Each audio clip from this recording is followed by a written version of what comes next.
Au cours de cette séance de dialogue interburundais, les représentants de la Commission nationale de dialogue interburundais ont d'abord rappelé ceux qui ont participé à ce dialogue, les différentes périodes post-électorales qui ont toujours marqué le Burundi depuis les élections de 1961 jusqu'à celles de 2015.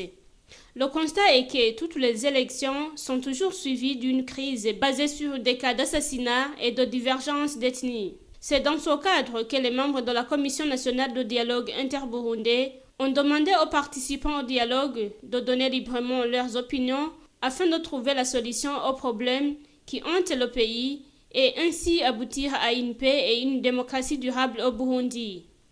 Parmi les contributions données par la population de Bweru figure entre autres l'amendement de la constitution burundaise ainsi que sa réadaptation au contexte du moment.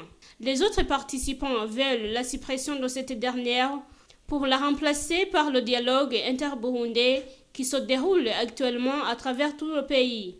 D'autres propositions revenaient à la suppression des mandats présidentiels, le respect des résultats électoraux, le respect de l'effectif des partis politiques et l'enseignement de la jeunesse en ce qui est de l'amour patriotique. D'autres, par contre, ont demandé que la Constitution soit respectée. Les participants à ce dialogue ont également demandé qu'il y ait une politique de multiplication d'emplois, cela pour aider dans la réduction du chômage qui se remarque surtout chez les jeunes.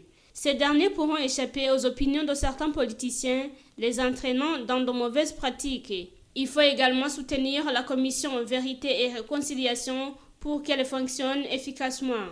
Pour d'autres, le respect de la loi est l'un des chemins aboutissant à une paix et une démocratie durable au Burundi. Ceux qui ont une double nationalité ne doivent pas exercer les hautes fonctions de l'État, ont demandé d'autres encore.